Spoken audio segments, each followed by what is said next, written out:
This is Sonika, and for today we're gonna learn how to contour our face.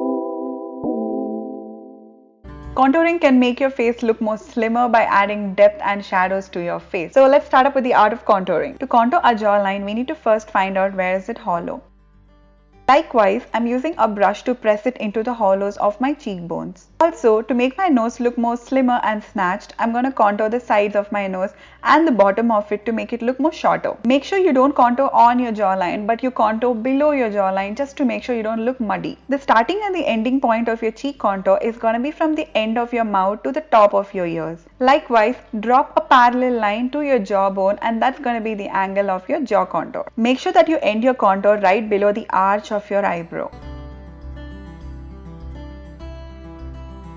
Start by applying your product from your hairline and take it all the way in till the end of your eyebrow. Next up, apply the product under your jawline till the end of your jawline. Using a brush, I'm going to blend my contour upwards and not into my jaw, just to make sure that my cheekbones look lifted. Starting from the beginning of your eyebrows, apply your product on your nose. I'm applying a little below my nose just to make my nose look a lot more shorter. Using a brush, I'm going to make to and fro motions to blend my contour into my skin.